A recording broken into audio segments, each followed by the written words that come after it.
welcome to the Mighty Oaks Show. I'm Jeremy Stalnecker, the Executive Director of the Mighty Oaks Foundation, here with Branden Kunath, the National Programs Director of the Mighty Oaks Foundation, and we have a special, maybe unique show for you today. We just returned with our wives from a 13-day trip to Ukraine, and we'll talk about what we did there, but really a very interesting trip, good times, bad times, lots of train rides. That's the bad time. A lot of traveling, but it was a great trip. Second year we've actually taken a trip like this. So we're going to talk about that for a few minutes and kind of the why we were there and what we did and why really that type of work is important for an organization like ours. And then after we give that introduction, we're going to share with you an interview that I did with one of the participants of the camp that we were a part of, who had served in the military and has a very unique perspective on what's taking place in Ukraine and the conflict there with Russia. And then we'll end it all up. I hope it'll be an interesting show for you.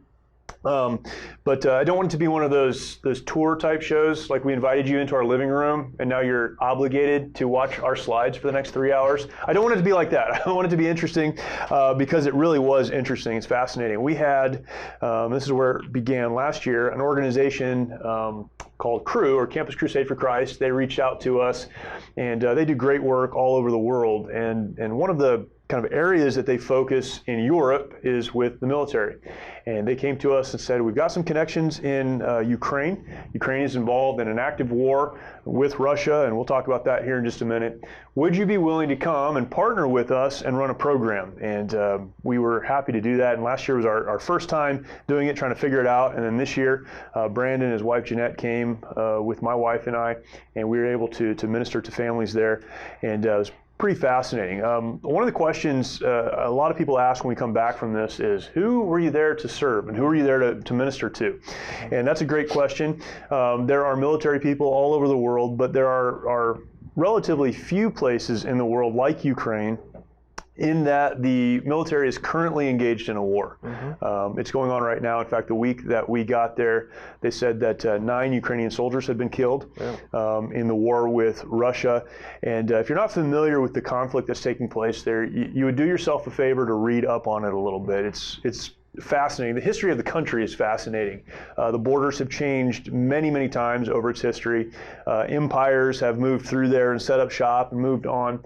Most recently, part of the Soviet Union and everything that took place there before World War II, under the reign of Stalin, into the time post-Stalin and post-Soviet Union. Again, just a fascinating history. Ukraine, some of the most fertile soil on the earth, so their ability to produce grain. In fact, we were traveling and saw, I don't know how many trucks that was, lined up full of grain. I mean, it's hundreds, right? It was for days. Yeah, it was hundreds of trucks full of grain waiting to deposit that in a silo, and then it would be sent throughout the rest of the country. So just an incredible country in what it's able to produce, but they've been very oppressed and suppressed by communism. When the Soviet Union disbanded, when the wall came down, the country of Ukraine experienced its own independence.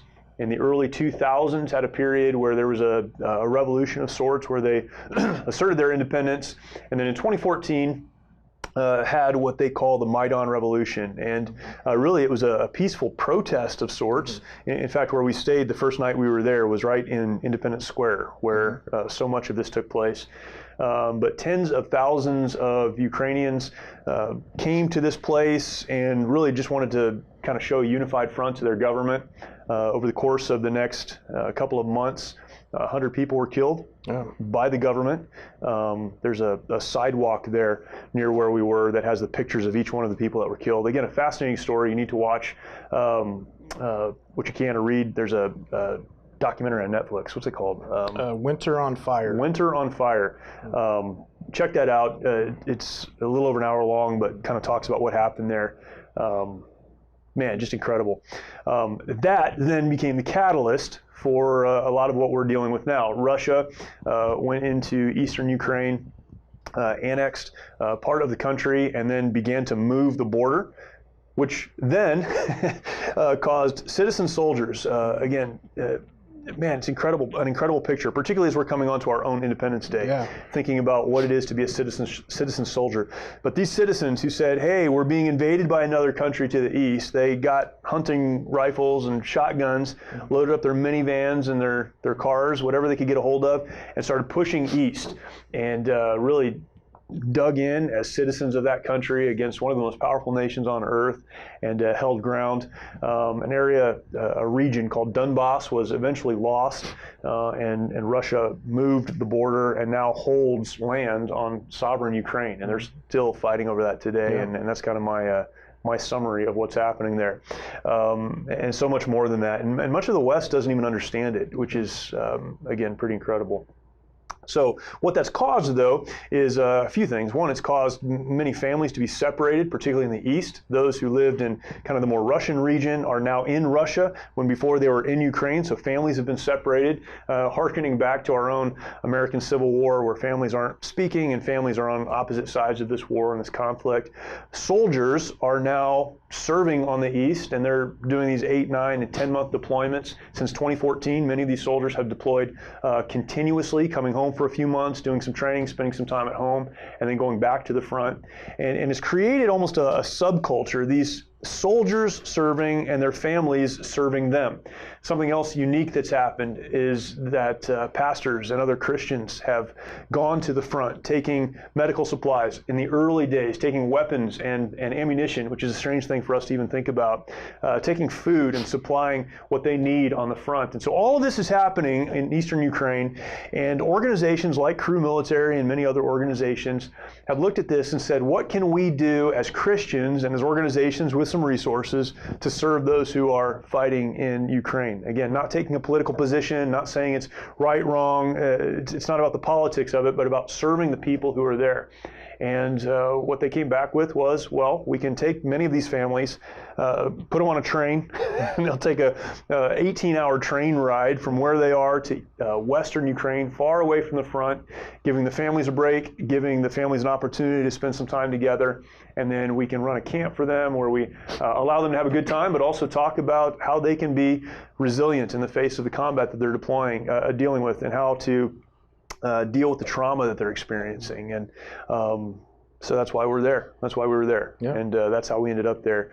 So many things that I could talk about. For you, Branden, this was your first time there. It's only my second time, but the first time. What were some of your impressions, both of the country and then the people, and some of the things that really stood out to you during our time there? Fascinated. Yeah. To really sum it up, and I mean, you did a really good job summing up, a lot in a very short time. Encapsulating world history in 7 minutes is a gift I have. And there's still so much more. I mean, you can't even call that the tip of the iceberg at all. It's generations of history. Yeah. I mean, well, they said, Ukraine has been around for, 1,500 years. Yeah. So, I mean, it's a long time, and then we got to see so much of it just during traveling. Yeah, which we did a lot of traveling, a lot on train, and you get you get involved, and you get to learn so much from. I mean, just from the guy that gave us the ride from one spot to another. And he had enough to kind of show us around in some areas and all that, but it was so incredible, and I had the opportunity, because you introduced it to me, to watch that Winter on Fire documentary before we left. So I was able to download it, and I was just blown away that happened. And then I was kind of disappointed that I didn't know anything about it. Right. But you don't know what you don't know. Right. But to learn about it and what they're fighting for, and like you said, so close to our own July 4th and Independence Day, like, it rocked me. And to know that what those people are going through day in, day out, and then to walk around that Independence Square, and I mean, where we stayed at the first night at the Helicon, it served as their morgue. Right. And initially I was like, oh, well, that's where we're going to stay. Yeah. But obviously, time. It's actually a beautiful hotel. Hotel Ukraine, gorgeous. Right? Yeah, Ukraine. Yeah. The Helicon is the one we went to and did the program at. Excuse me. Yeah. But yeah, I mean, it's just a gorgeous hotel that looks over everything, but then you're able to walk down to the Independence Square and walk around and see the photos and the monuments, these big metal monuments that they have, that just tells the story of what happened there. But then to learn what is still going on was just incredible to hear what they're going through every day. You know, it was really interesting, very much like us, where there's a lot of people over there that have no clue that it's going on, and you know, people are just going about their own business, saying things like it's a border dispute, or it's really not as bad as everyone says it is. Yeah, but to learn right as we're getting there that, you know, soldiers are dying in groups. So for some perspective on that, during our wars in Iraq and Afghanistan, we've had less than 5,000 killed. Now, there's a lot that goes into that. I understand that. But my point is, the number of deaths is less than 5,000. Since 2014, so 5 years, 14,000 plus Ukrainian soldiers have been killed in the fight with Russia. But to put that in scope is unbelievable. Yeah, and just you mentioned it, the families, not just the families that are fighting, but the families that have been split because they lived on, you know, a line, and because they fell on this line that they can't talk to each other anymore. And then, you know, like you referenced the Civil War, and you know, you have brothers fighting literally brothers, and that whole the culture shift and of everything that, you know. A bunch of them speak Russian, and the other people speak Ukrainian, and us there, being foreigners, we're trying to figure out, well, who's saying what? And, and wait a minute, that I didn't understand either language. You know, it's hard enough to learn anyways, and then when you try to, you know, download Google Translator and you've got the wrong version, it makes things even tougher. But it just helps shape more of the of what was going on there, and really why we needed to be there. It's really interesting to me, and there's a lot we can say on this, but I think one of the most important points we need to make is that people are people, and that particularly when it comes to veterans or, you know, active duty service members, those who are serving in combat and their families, we look different. We speak a different language, perhaps. We're involved in a different conflict, but on the inside, we're exactly the same. When we went to Ukraine last year, we were there as, you know, representing Mighty Oaks and what we do as kind of the subject matter experts on dealing with families and people in trauma.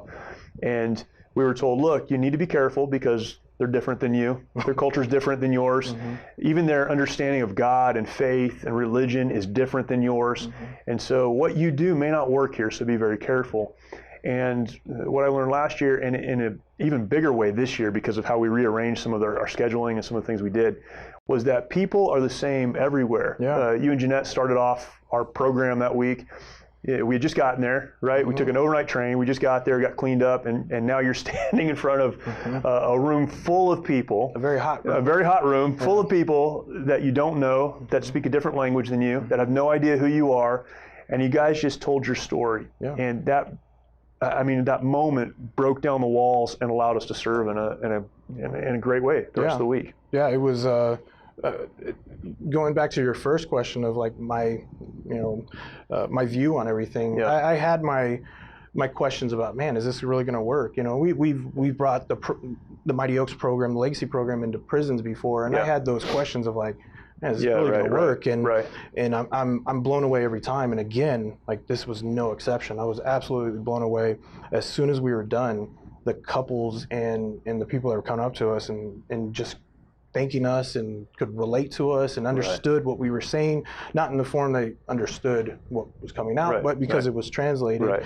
And through that, it was amazing that they got what we were saying, and then to be able to walk from that moment back to where we were at, and we had that American party, you know, and they did. It's interesting how other people feel Americans party. But it was. We did have an American party, and it was great. But then just to be able to watch the families connect and bond, and you could, like you said, the walls. You could start seeing the walls come down, and that comfort level start to grow. And yeah, it was really impressive to see that. And like you said, like people are people, issues are issues, and there's no exclusivity.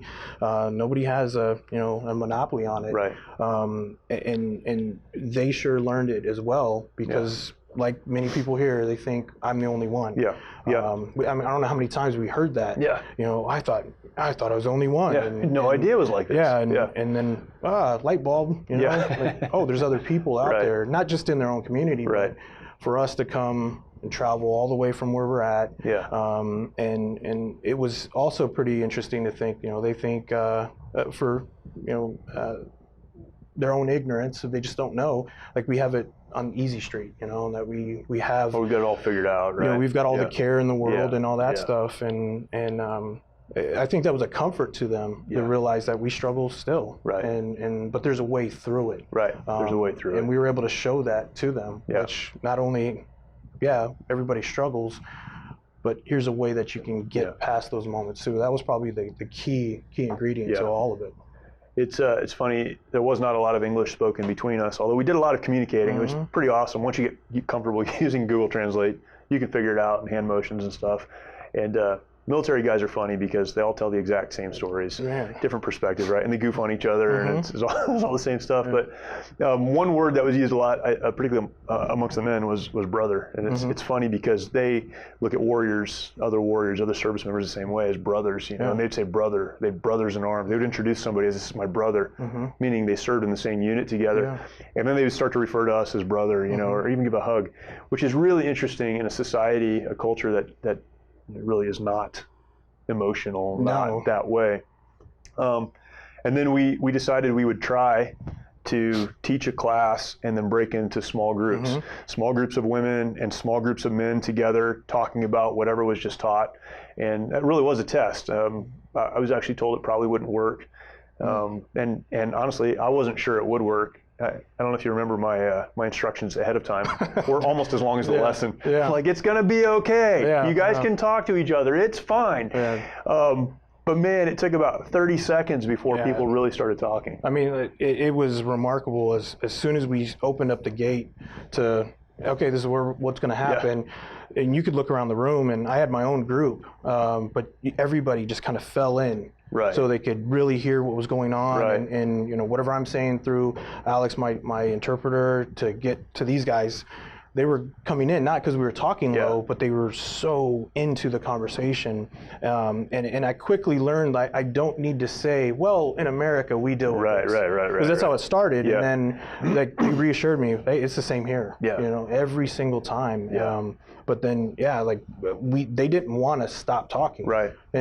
And as I was told when we first got there, they're a culture that they don't share. Yeah, they don't share. They're not going to talk. So don't be offended if they don't talk to you. Yeah, not too different from us, but they're really, really tight-lipped. And I mean, the guy that you're going to show the interview was actually in my group, and I mean, he was one of the first ones to go. Yeah. And it was like one of those guys that you got to let somebody else talk. And let the other guys go. But the diversity in the group was just remarkable. That I had a guy that he's going back. He did his time, and he's going back to serve as a volunteer chaplain. And then you had that other guy. He was awarded the Courage of Heroism. Courage Medal, which is like their 4th highest medal. By the president. And I mean, and then you had another guy that he was in the Ukrainian military band, but felt like he wasn't doing enough. So he switched over, and another guy that's he's a military police guy, military police officer. But they all shared very similar issues, not just from their military stuff, but what's going on in the home, what they're dealing with family, friends, which is no different from here. That's right. It's just spoken differently. Yeah, that's right. We had the opportunity. This year was very unique from last year, and that last year we went to a place, we ran the camp, and then we went home. This year we ran the camp, and then traveled the country a little bit and met with different groups, and ended up at a church in the east, very close to where the front, it's where the soldiers moved to the front. And it was really interesting to see. We have a system of care in the United States for veterans. We have our Veterans Administration and some I call professional organizations. And they have, veterans hospitals and those kind of things.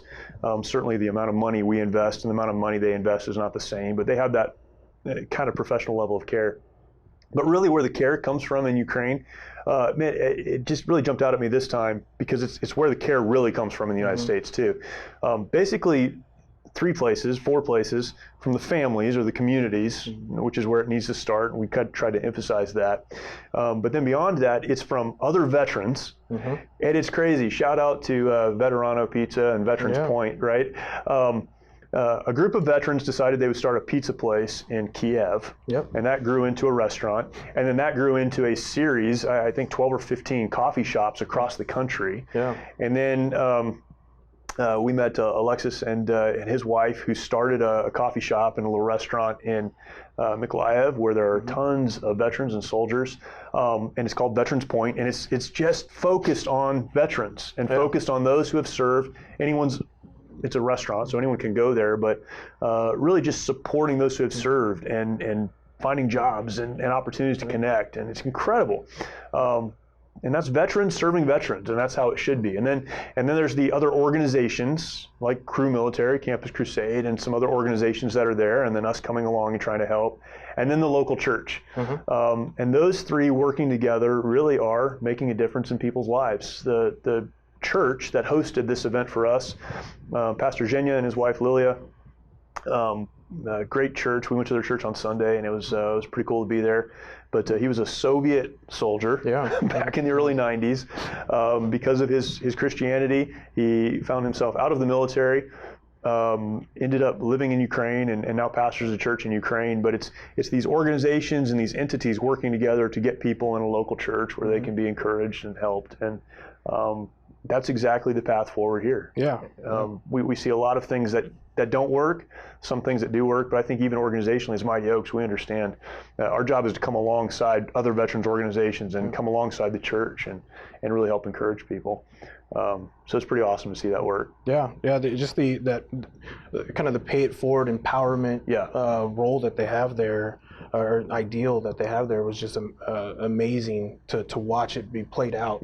And I mean, many people talk about it, but to watch it played out, and like the coffee shop, Veterano Point that we went to, he referred to that area in the store, the shop, as his heart, and it's a small little corner where he has military memorabilia, stuff that his flak vest that he wore, and Kevlar and other various military items, but he didn't refer it to as like a shrine or a memorial or anything like that. He referred to it as his heart. And when he found out we went and visited, he was so happy. He was just happy that we were there, and just to be able to share all that, and like you said, that we were family with them now, and I kind of wish I could stay there and almost go fight with them. I was almost motivated to stay there. There is that camaraderie for sure. Just because I can get behind what they're doing over there and what they're fighting for, and to literally live with them for that time we were there, and you just become bonded, and it brings back that sense of camaraderie and brotherhood and family nature, and to watch the wives connect with the wives, and Jeanette was, I mean, she said probably one of the best parts for her was when we were at the church, and we were in there worshiping, singing. And obviously we're singing, and they had it up there to where it was English and Ukrainian. I think it was like block letters with backwards R's and 3s. But they were singing in Ukrainian, and we were singing in English, but we were all worshiping God. That's right. And it was one God at the same time in that same room, and it was just a moment for her where she kind of stepped back and was like, "Wow, this is amazing." Yeah, it's awesome to see, humans are the same, and people are the same, and our needs are the same, and our spiritual needs are the same, and God is the same. And we have the opportunity to work together, which takes us then to kind of the last point we'll cover, and we could talk about this all day. There are some other resources available if you'd like to look at some of the other things that we did. Go to our website and you can see some of those things. But again, the question I've been asked a few times is, all right, all of that's great, but why is Mighty Oaks there? We exist to serve America's military and veterans and many first responders, and we do. And that's something we're devoted to. That's where we were born. We were born out of the need to do that, and we'll continue to do that. That will always be our focus. But we've decided in the last couple of years, a couple of times a year, if we can, we'll go and minister to militaries of other countries. And, again, a lot could be said here. A lot has been talked about, and we've really kind of put a strategy behind that. But I think for me, at least, it comes down to this. We have the answer to many of the questions that these folks need to have answered. Mm-hmm. And we saw in real time what that looks like. But what would it be for us as Christians and those with a military background to have the answers and to hold the answers and to not share those with people that need them? Why would we allow culture and language to keep us from sharing the truth with others? Yeah. And we've had the opportunity to do that. And to me, this is not something else. It's an extension of what we're already doing. Yeah, the same question I got since we've been back. Everybody's, hey, welcome back. How was your trip? And why'd you guys go? Yeah. And my answer couldn't be simpler. Why not? Yeah. Why wouldn't we? Why? Yeah, we have the opportunity to go out there, and people ask those questions. Well, what about these people that may never hear the good news? Yeah. Well, we have the opportunity to fill in that blank, and why not? That's right. We like you said, we have the experience to speak on pretty much all kind of platforms that would need to fit the bill for them. Why wouldn't we? Yeah, that's right. Yeah, it's an amazing time, an amazing trip. Again, there are many more resources available, and if you're watching or listening, I'd encourage you to go to our website. You can go to our blog page. A lot of the information is there and some other places. But check that out. It's an incredible trip. We're going to transition now, and I hope that you will stick around. Watch this interview. If you can watch it on YouTube, and if you're listening and not watching, go to our YouTube channel, subscribe, like. We're always putting up new content that can be a help to you. I'd encourage you to do that. But the interview that you're about to see or hear was one that I had the opportunity to do with one of the men that was there, and I think he puts a great perspective on what they're dealing with, what they've dealt with, and really what freedom means to those who are fighting to secure it. And I hope you'll enjoy it. So as we travel here in Ukraine, and I've told some of the story of why we're traveling, we've had the opportunity to meet some wonderful people. One of the things that a lot of folks don't understand outside of Ukraine is that here there is a real war going on right now. And many of the folks who have been involved in that war have been a part of what we're doing here. And I wanted to interview one for you so you can hear a story and get a good picture of what's happening. So we have our translator here who's going to help us, sitting kind of off to the side here, and then we'll get our story. So, introduce yourself. Меня зовут ветераном войны Украины с Россией. My name is Vicky, and I am a veteran of war between Russia and Ukraine.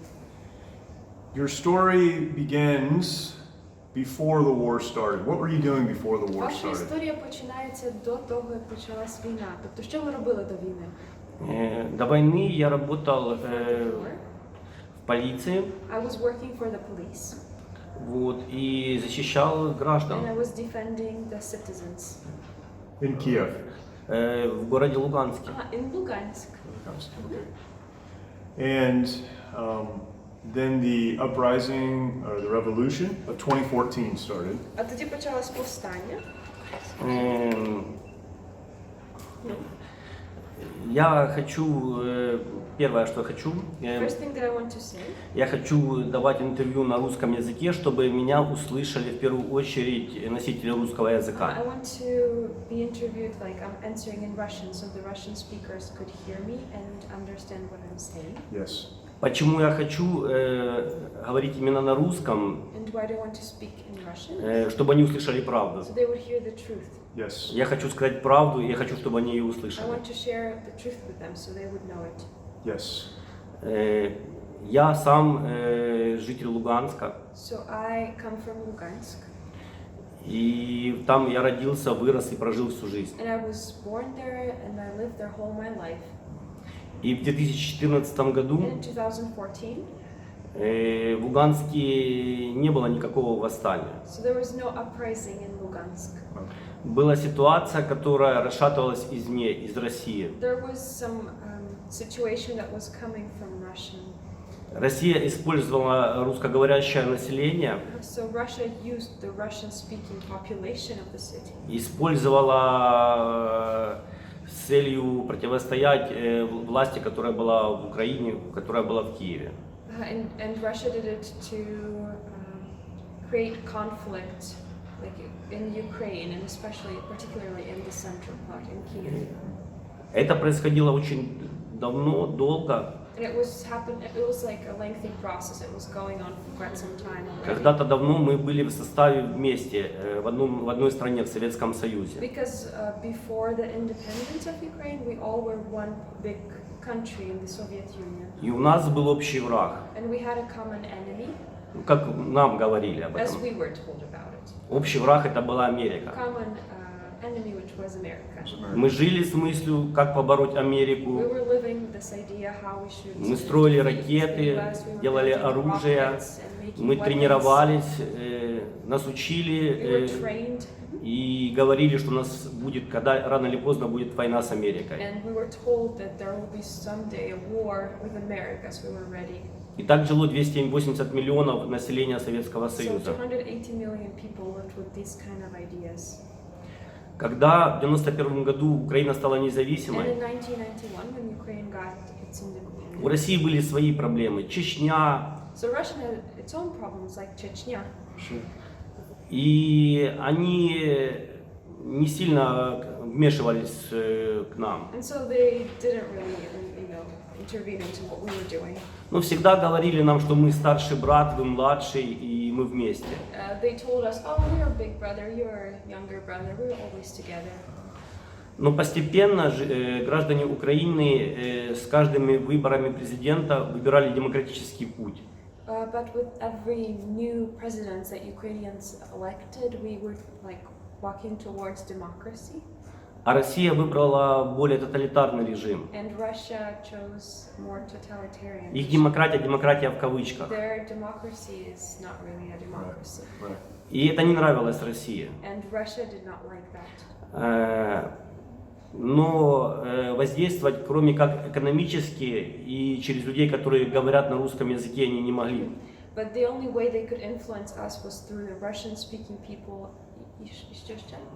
Экономически and economically. Да.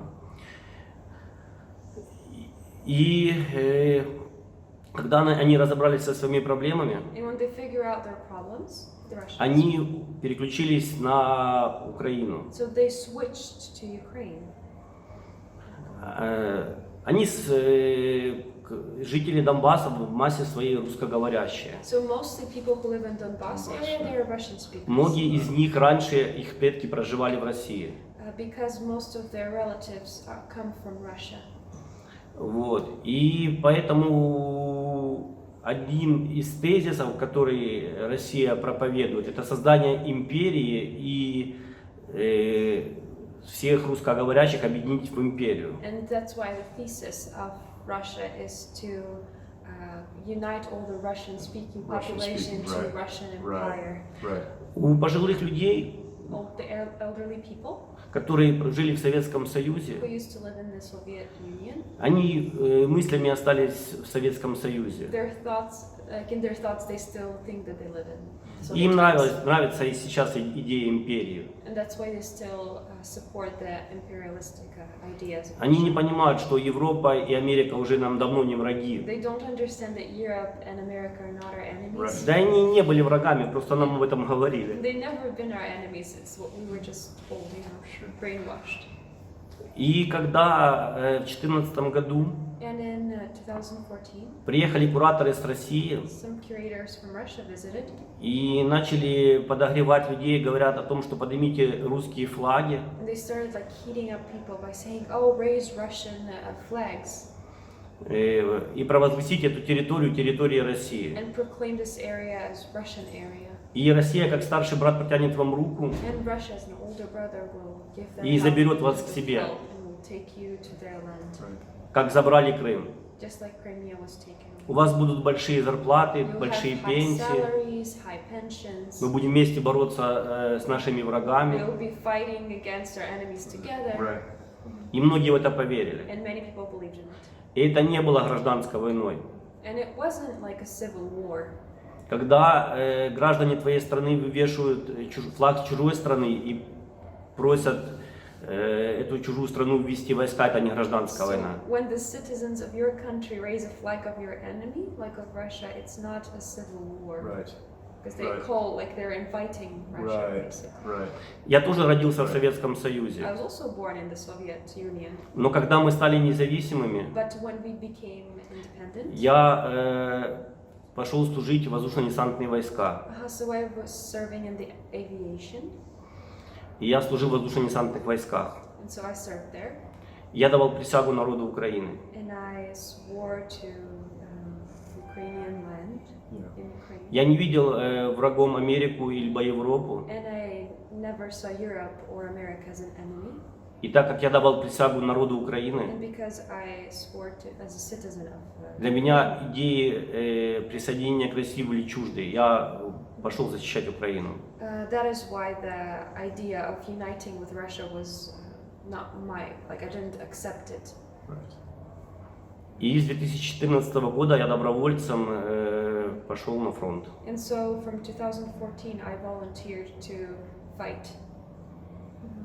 What do you think was the motivation for Russia coming to Ukraine? А яка була мотивація в Росії, бути, забрати цю частину України? Мотивация самая простая. That's a very simple motivation. Россия боится расширения НАТО к Russia, своим границам. Russia is scared of the NATO that would expand their borders to closer И to на them. своих границах она хочет такие вот буферные зоны конфликта. And so on the borders they create this kind of buffering zones of conflict. Это касается не только Украины. And it's not just about Ukraine. Это Армения, It's also Armenia, это Грузия, Georgia. это то же самое будет с Литвой, Латвией и The Эстонией. same thing will happen to the Baltic states. Просто Литва, Латвия, Эстония не более However, проевропейские, Baltic states are не are проевропейские. more pro-European, Они уже в Европе. and they're already a part of И Europe. России сложно And it's difficult for объявить Russia войну всем. to, proclaim the war to all. Но это будет рано или поздно. But that will happen. at some Они point. разберутся с нами, потом пойдут дальше. They will figure out their issues with us, and they'll move on further. Это политика России, это политика Советского Союза, это политика Yeah. That's the этого politics народа. of Russia, of the Soviet Union, and their people. So what? How long did you? Sorry. So you started serving in the military. Тож ви почали свою службу In в армії 2014. у 2014. And how long did you serve in the І military? як довго ви прослужили? Я пробыл на войне 2 года, 2016 ровно 2 года я пробыл. I was there for 2 years. Till And that was right at the 2016. beginning of the war. Це було на самому початку війни. Да, с самого начала до 2016 года. What was it like when the war started? It wasn't. The military wasn't big and strong. It was citizens going and fighting. Отож, як виглядала війна у 2014-му? Бо це ж не була якась професійна армія, яка воювала. Це в основному були добровольці, правильно? Со стороны Украины, да. From Ukraine side, yes. Со стороны России в сентябре 2014 года зашли регулярные части России. However, from the Russian side, there were like regular army people. И нам было сложнее, стало Sure. сложнее воевать. And it was more difficult for us Это были to fight. подготовленные части, это были ребята, с кем я когда-то даже служил в воздушно-десантных войсках, это были десантники, Тобто ті, що росіяни, так? россияне, да. Okay, and so the Russian people, they were professionals, and most of even with some of them, I knew them because I served in the Soviet times together in the aviation. Это были кадровые военные, у них было более современное оружие, So they had more modern weapons. Right. очень сильная поддержка техническая, военная, и нам было очень сложно. And it was very difficult for us. And at the beginning of the war, Ukrainians were just using whatever they could get a hold of. Отож українці використовували все, що вони могли знайти там зі зброї. Да, это правда. That's true. Their own rifles Тож and their їхні own власні cars. машини, там всякі. Я пошел добровольцем, мне дали пистолет. When I was volunteer, I had a shotgun. Yeah. И я говорю, где автомат? And I'm like, okay, where is like some normal weapon. Right? Они мне говорят в бою, And they're like, it's the fight. ну, Yeah. все знают, как воевать с пистолетом. So everyone knows how to fight with a shotgun, right? Right. Things have changed a lot since then, though. The military in Ukraine has become more professional. Тож багато змінилося за той час, і українські війська стали більш професійними, правда? Да, это правда. That is true. Это правда, но It is true. российские войска стали тоже гораздо лучше. However, the Russian army also has improved drastically. Когда сравнивают армию Украины в 2014-2019 году, And when we compare Ukrainian army from 2014 and from 2019, so это разные армии. these are two different armies. Сейчас армия Украины сильнее и лучше. Now, the army of Ukraine is much better and more powerful. Но мы не воюем с армией Украины. But we are not. Мы воюем с армией России, которая стала гораздо лучше, чем мы. И это надо признать. So we're fighting against Russian army, which is much better even. Right. Нельзя сравнивать армию Украины 2014-2019, воюя с другим врагом. You can't compare, the Это надо army понимать. of Ukraine in 2014 and Yep. 2018 when you were fighting against the Yes. enemy. Мы не настолько сильно развили свое оружие, и мы не настолько сильно сделали много нового вооружения, не настолько у нас оно появилось, как появилось его в России. We have not done as much development in technology and the weapons as Russia did. Я был 2 года на передовой, For 2 years I was in the И very front of the war. я видел, как Россия использовали новые виды оружия. And I've seen how Russia was using the new kinds of weapons. Буки, Буратино, новые минометы, новые автоматы. So these are there were few names and some mine shooting technology which is not available in Ukraine. Right. И использовали эти регулярные части. And these were the professional army that used it. When we were talking the other day, Коли ми говорили одного дня з вами, you were sharing that there was a personal cost to this for you. ви ділилися тим, що у вас була певна особиста ціна, яку ви мали заплатити. Because of where you were living, you had things taken away from you, Деякі речі у вас були забраними, your family was in danger, ваша сім'я була в небезпеці. and I think that's a part of this war that a lot of people don't І я understand. думаю, що це власне частина війни, якої не розуміють більшість людей. Ну, я не знаю, да, это правда. Yes, that is true. У меня забрали дом, я My лишился house was taken away работы, from me, I мне had no пришлось job. вывести свою семью. I had to move my family, evacuate it, Ну, я не поэтому пошел защищать Украину. but I didn't go to war. Даже если бы я жил because бы не в Луганске, я бы все равно пошел бы ее защищать. even if I wouldn't have lived Это in не было Lugansk, I мотивацией. would, Тут be an чуть-чуть army, другое. like volunteer. Я знал, что я этого всего лишусь, если мы не вернем назад Луганск. I knew that I would Я not понимал have это. all of those things, even if I Мне не wanted было to сложно volunteer. принять решение. It wasn't difficult for me to decide to volunteer. How many people have lost their homes and had to move and evacuate since the war started? Скільки людей втратило, як приблизно свою сім'ю, мали будинки, мали евакуюватися чимось так. Каждый третий с Луганской и Донецкой области выехал. Every third person from Lugansk and Donetsk regions had to move. Ну, около 3 миллионов беженцев. There are around 3 million refugees, who ran away from Donetsk and Lugansk. Правительство Украины называет их переселенцами. Okay, so Ukrainian government calls them as people who just moved, right? Но это не But переселенцы. they're not Их не переселяли. people who moved. They were not. Они бежали. moved. They Они had to бежали от flee. войны. They were running away from Они бежали под защиту Украины, и не совсем правильно называть их переселенцами. So they were Они- fleeing the war and wanted to seek protection from Ukraine. Их не переселили, они бежали. They were not moved. They had to flee. They had to flee. There are a lot of people in different parts of Ukraine Тож є багато людей в різних частинах України, Да. that don't understand what happened in the East or what's happening in the які не East. розуміють навіть, що відбувається або відбувалося на Сході. Why is it so hard for people living in this country to Чому know what's happening так in the East? важко людям, які живуть в цій країні, розуміти, що відбувається на Сході?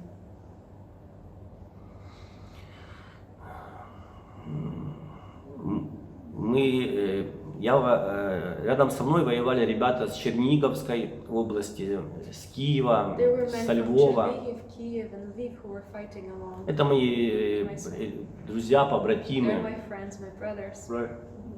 Они тоже этого не They понимали. also didn't really. Они тоже этого не understand it. понимают. They don't understand it still В sometimes. некоторых областях люди больше In some regions, это понимают, в некоторых меньше. people understand it more. In some regions, people understand Там, it где less. было менее влияние России, это центральные и западные области. So western and central parts of Ukraine had the least Russian influence. Там люди больше пропускают войну через себя. That's where people really like take the war through them, like they really feel it and understand it. Где южные регионы, The southern states, the восточные, eastern, там все-таки еще верят в том, что Россия people still, остановится, что в России это все прекратится, вот, и Россия поможет. that Russia will help to stop this war, that Russia will basically save them and help them. Верят тем политикам, которые говорят, что Россия друг. They believe those politicians who say that Russia is their friend. Они никуда не делятся, они в Украине. Люди их слушают, люди верят. Still here and people listen to them. What would you tell someone in Ukraine who says the war is not worth fighting? А що би ви сказали якомусь українцю, який би казав, що нема змісту боротися в цій війні?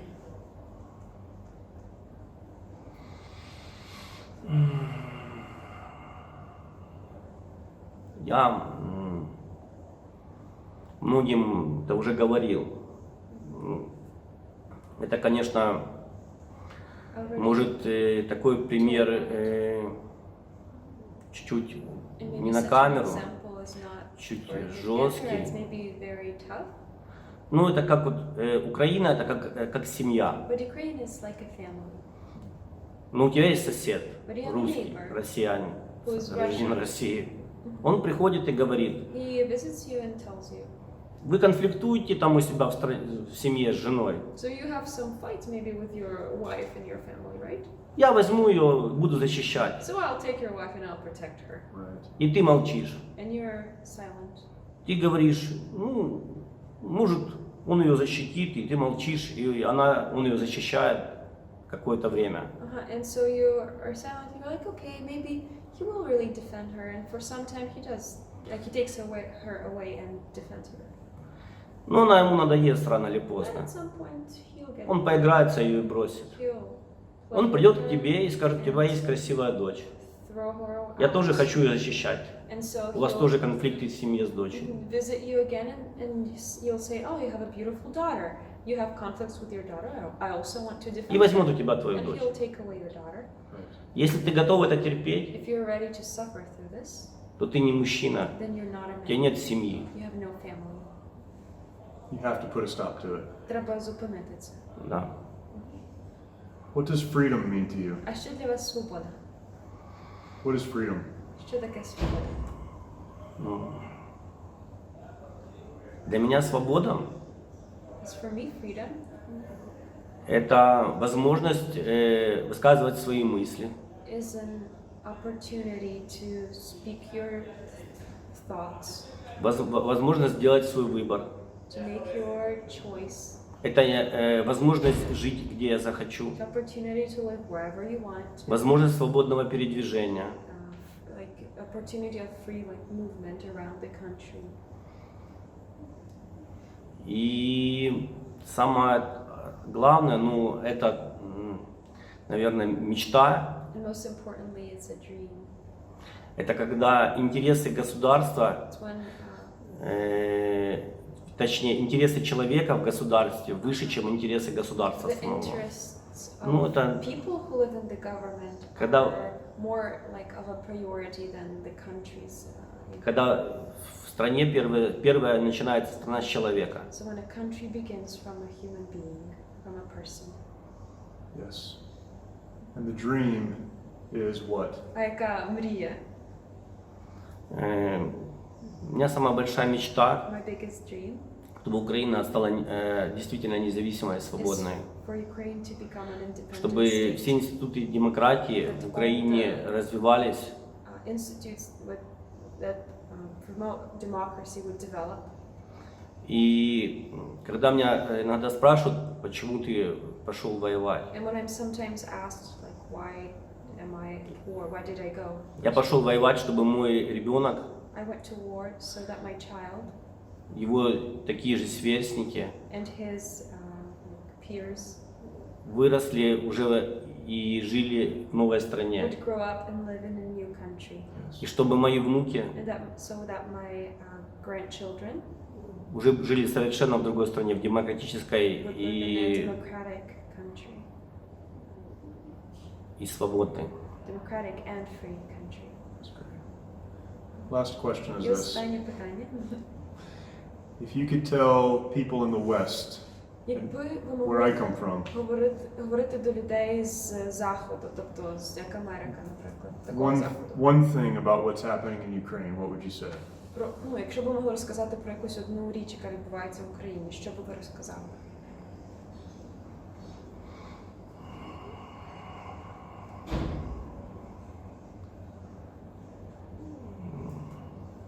Я думаю, I think я бы не рассказывал бы им that I wouldn't tell them о войне. about the war.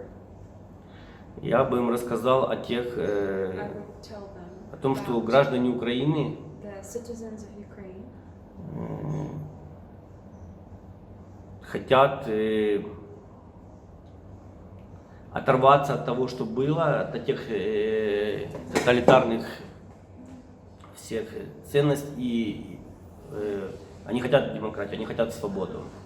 about the citizens of Ukraine who want to break apart from all this propaganda of the Soviet Union and who are really fighting for the independence and democracy. Я очень благодарен вам, что вы приезжаете в Украину I'm very grateful that you come to visit и доносите свои ценности до украинцев. and that you bring your values to Ukrainians.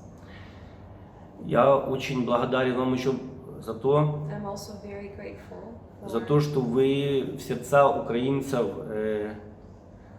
доносите Слово Божье. for bringing God's word to Ukrainian hearts. Потому что долгое время украинцы Because for a very long не верили в time, Бога. Ukrainians didn't truly believe in God.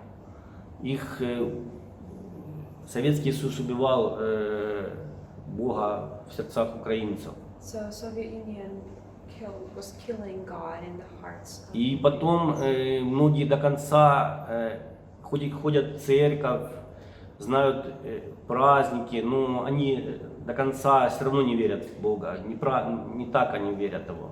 Even though people still, like most Ukrainians, it's our tradition to go to church and have like those special celebrations, but it's not a true kind of faith. Я думаю, что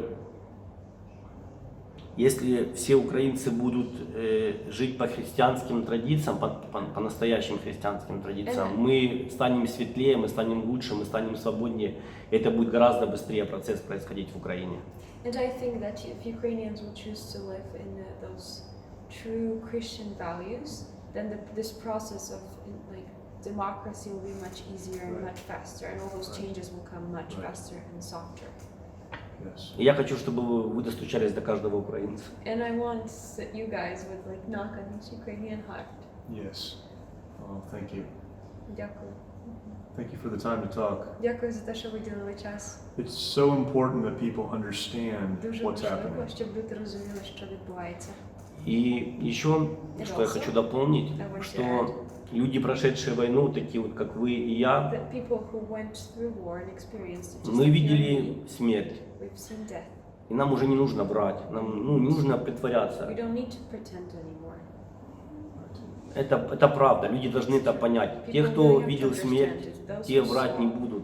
Им Death, это they не will нужно. not lie, they don't need it. Yes. There's no reason to pretend.